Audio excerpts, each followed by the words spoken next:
Today's top story from the perspective of someone who's there. You are looking live. This just in. Not my beat. Joining us today, he's on his way to Tampa this weekend. Of course, the game is on NBC4, Sunday Night Football. JP Finlay will be there. Host, of course, B. Mitch and Finlay on The Fan and sports reporter for NBC4. JP, what up? What up, Hoff? We got a pregame show for this game on Channel 4. So oh, look at you doing television. It's almost like that's your job. Trying. So you'll have plenty to talk about on said pregame show. Will you use lots of footage of Mike Evans and Marshon Lattimore fighting? Man, I guess. I'm sure that, it'll obviously be a topic, and Lattimore spoke today, and we got to, put that on TV, and people are going to be so drawn to that. I understand it. It almost, to me, feels a little like inauthentic for us as Washington media fans, whatever we are, to be like all in on this Lattimore Evans thing. It just feels like we're like appropriating a player rivalry. You know what I mean? Like this is a Saints Bucs thing, but whatever. It'll probably happen Sunday night. So I am wildly fascinated for that matchup. But like, to me, here's where I stand. Because we've never seen it or really experienced it, I can't elevate it to like my top of mind. Like top of mind for me is still, can they stop Bucky Irving? Is Jayden going to be the leading rusher again? And late game heroics that they've become known for. And then maybe Evans and Lattimore. Well, to me, I think that the fighting thing is like a fun aside, and it's real. It's happened. They clearly have no love lost there. But it also, I think, overshadows just how good Lattimore has been against Evans in their careers, where he has held Mike Evans catchless 5 of 13 matchups, which is just an insane stat. And then there is kind of the question off of that is like, what does that do to the rest of their defense? Does that allow them to put more resources towards the run and stopping Bucky Irving? So ultimately, like if we get past the funny ha-has of them potentially playing Rock'em Sock'em robots, like what does Marshon being back mean for this defense and all the other important stuff it has to do? Yeah, I totally agree with you.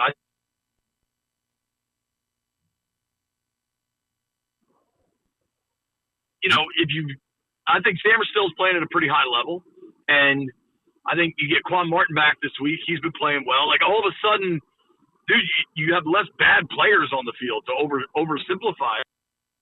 I think it'll help them a ton. And if he's able to slow Evans down, McMillan can still beat you. They got other weapons, other options. I guess there's some question about the tight end, right? But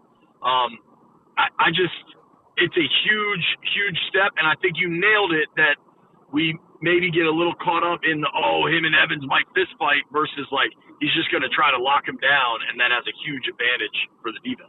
For sure. And, in the first matchup, BSJ did his best, and he, it was the classic BSJ. He's in good position and then got mossed.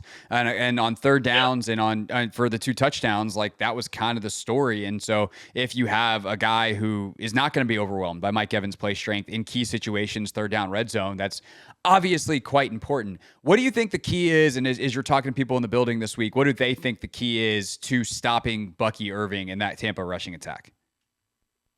Yeah, they're going to kind of give you coach speak on run fits and just playing gap integrity and all that stuff. Honestly, dude, for me, especially in that Dallas game, and I think they played that pretty conservatively. I don't think they game planned a ton for the Cowboys, didn't want to put a lot on tape in a meaningless Week 18 game. But some of this is about winning individual matchups, and especially in that Dallas game, I thought they kind of got whipped up front. And like you could scheme it, you could blitz. Like there's a lot of like other things you can do, but you need guys to win with some consistency at the line of scrimmage. And I just don't think they did that. Honestly, I don't have a ton of excitement that they're going to do it this week. The Tampa O-line, a guy you and I both covered, Kevin Carberry, running his own room down there.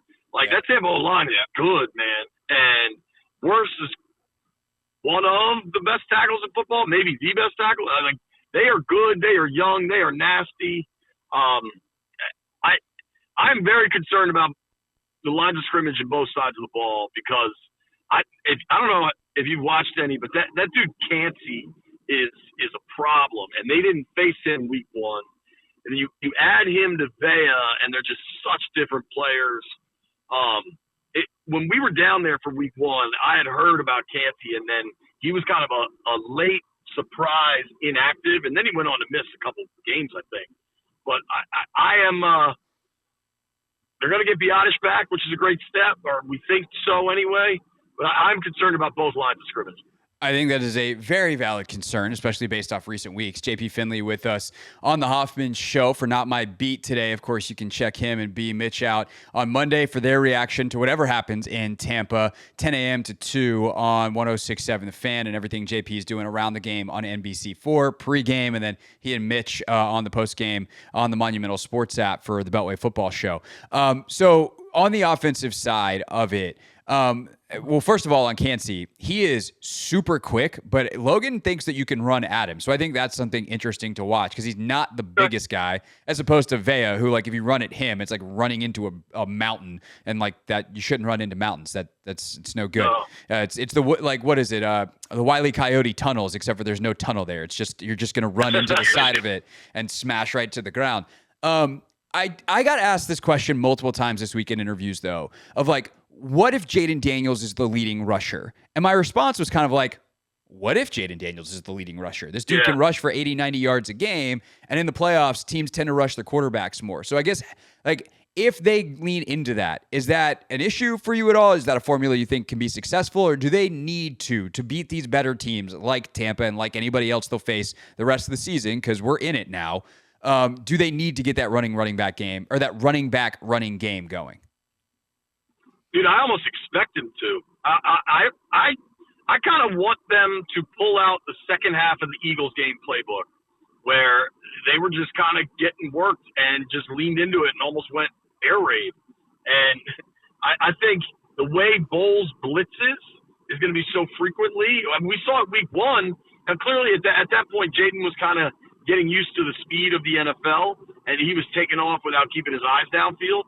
But he was an effective runner in that game, and I think he's a way better player now. But I expect him to be the leading rusher in this thing. And I think you still work the design stuff, but I think he's going to identify – Cliff earlier in the week said his number one goal is to make sure Jayden knows where his escape options are against the blitz. And he didn't explicitly mean to run, because I think he also means, you know, where you've got a running back in the flat or wherever you've got a safe spot going against the hot action. But I think a lot of it's going to be his legs. And I think, like, we got to stop being so – I don't know if it's RG3 driven or what, but, like, as a group, man, there are running quarterbacks all over the NFL. They run, they get hit, they get up, and they keep playing. Like, we got to stop pearl clutching every time Jayden takes off. It's part of his game. You're preaching to the choir. You might be preaching to the choir leader, in fact, because I said that before the season. I was like, the biggest hits he's going to take in his career are probably in the pocket. Think of the most scared you were about Jayden Daniels this year, and it was when he got bent over backwards in the pocket a couple weeks ago. Again, I think it was against Atlanta, right? Yeah, and then he pops back up, and you're like, okay, cool. We got Gumby at quarterback. That's sick.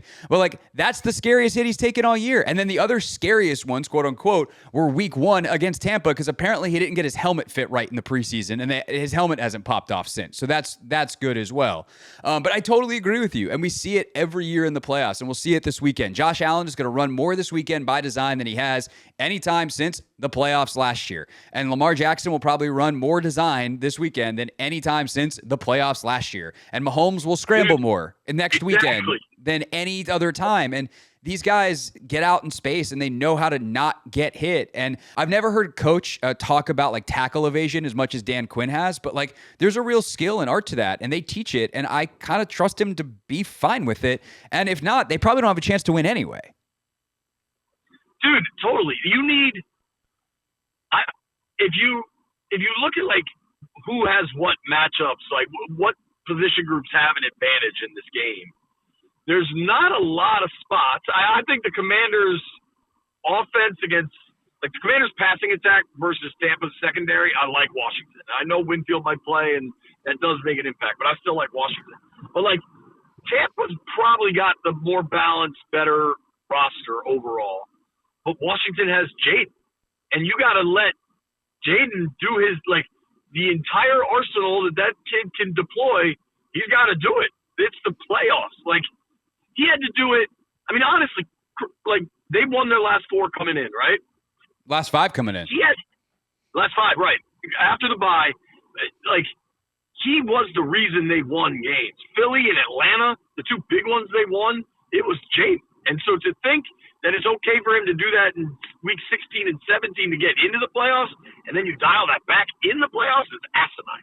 100%. And I just pulled up the NFL Pro preview on like the Next Gen Stats NFL Pro site, and they basically do like overall passing efficiency, rank, and then an advantage. And the 2 advantages that Washington has of the 6 that they are list here are overall passing efficiency and overall rushing efficiency with the Commanders offense versus the Bucs defense.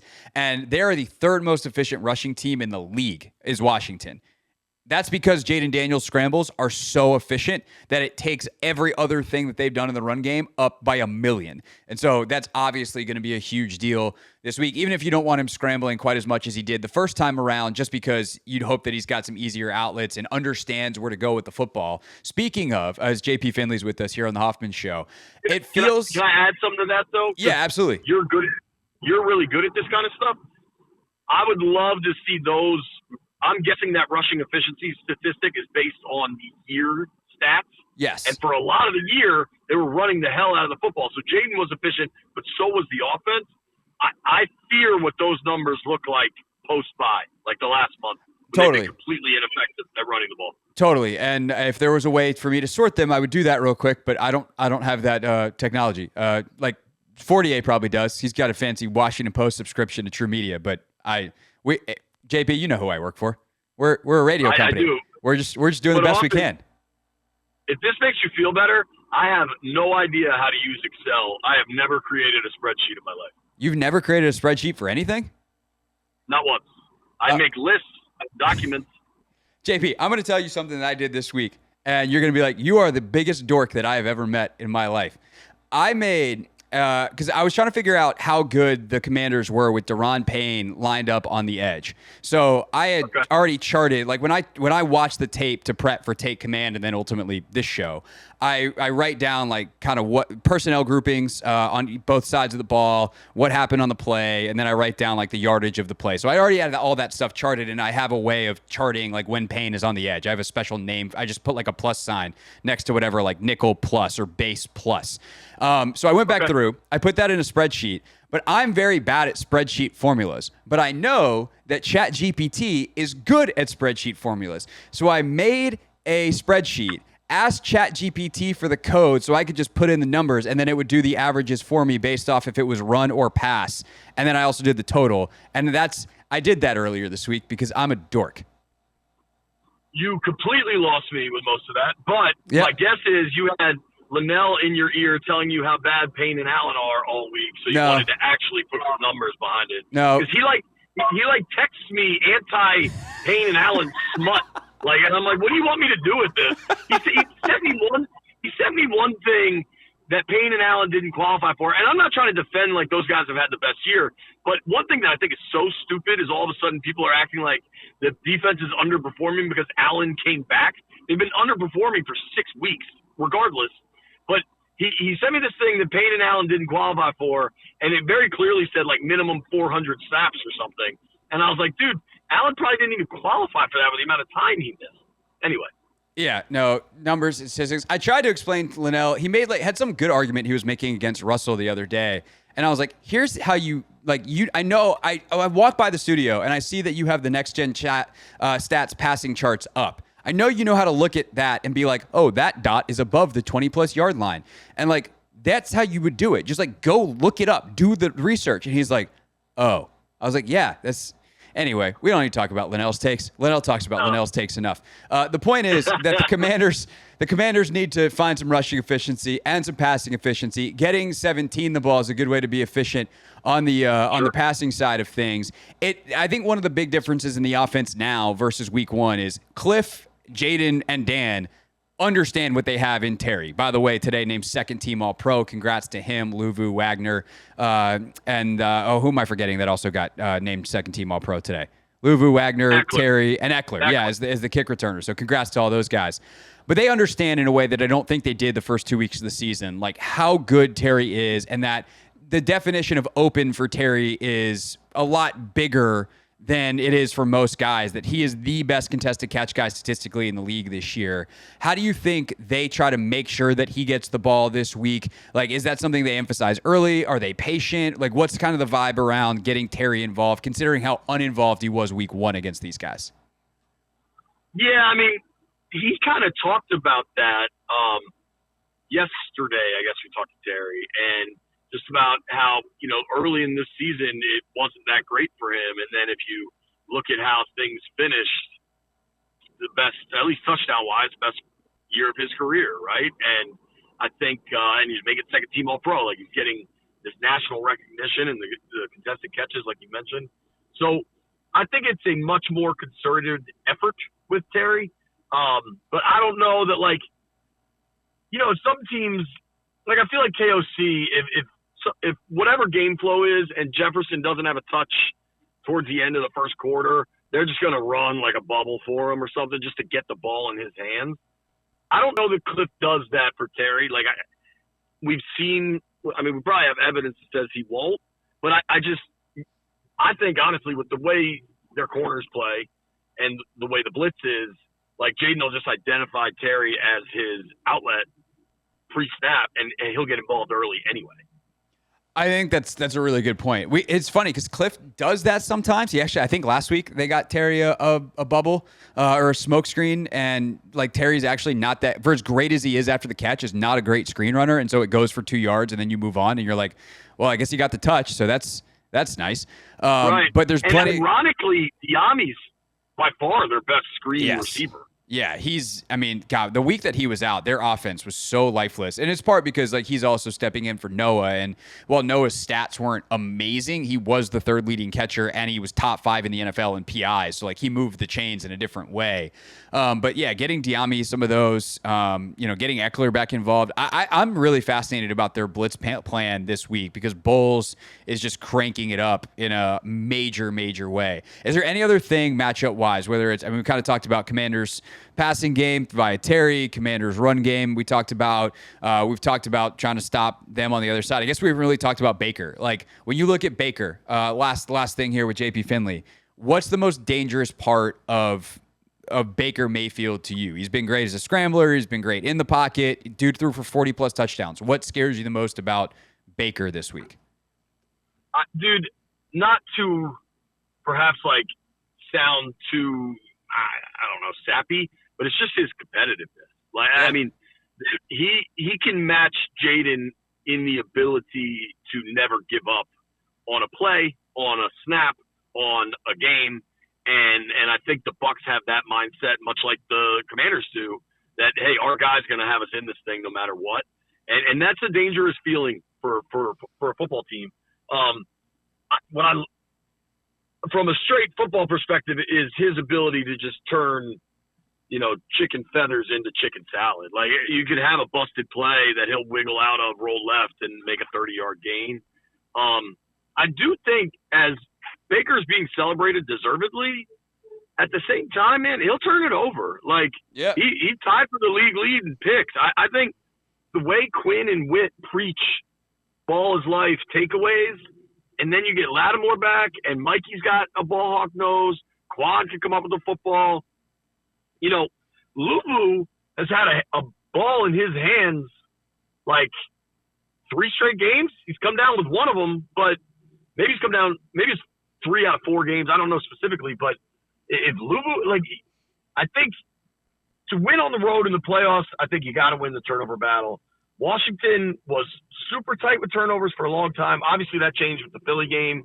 I think they got to protect the ball. I think Eckler will be a big part of this. The way that Tampa blitzes, yeah, I almost think Eckler might lead them in running back snaps because, 1, he's so effective as a pass catcher. 2, I think he's their best guy in pass pro. B-Rob had a pretty spotty game in pass pro. Was it the Falcons game? And I don't know. I'm very curious how they have to. Obviously, Dallas for Eckler was like get him out there, get him a couple touches, we're good. I'm fascinated to see what they do with Austin Sunday night because I think he could be a real big factor in this game. I totally agree. And a couple of things just to close the loops and / put numbers to things you just said. If this game is close late, which I believe quote unquote close game is defined by the NFL is within one score with less than 5 minutes remaining. Washington 8-4 on the year. Tampa is just 3-5. Turnover wise, Washington +1 on the year, 15th in the league. Tampa was -5 turnover differential on the year. They're 20th in the NFL. And by the way, these teams basically even on penalties. Washington was 18th, Tampa 13th, but the difference was 3 penalties. So that's something to definitely watch Sunday as well. JP, great stuff, dude. The turnover thing for Washington to finish +1 and they had 5 in one game is pretty damn remarkable. Yeah, that's. I would be curious if you just took 2 off of that, how high they would go in the rankings. Because they're 15. B-Rob fumbled twice in that game. He hadn't fumbled in 500 snaps. Right. Some of it's just weird, fluky stuff. But hey, it's football and it's the playoffs, and weird, fluky stuff happens. So who knows? Maybe the flukes will go Washington's way on Sunday night. JP, you'll be talking about it on NBC4 beforehand. What time y'all get going with pregame locally, JP? 7 o'clock. Okay, 7 o'clock. Then they'll hand it over to the national pregame, and then Mike and Chris and Melissa on the call. By the way, if you missed Melissa Stark with us yesterday, great chat at this time. Definitely worth checking out on the podcast. And then JP will be with Mitch Tischler for the Beltway Football Show live on the Monumental Sports app postgame, and then with B. Mitch again on Monday. JP, always appreciate your time, sir. Thank you. Thank you, Hoff. Take care, buddy. Mike Mayock, Westwood One, next.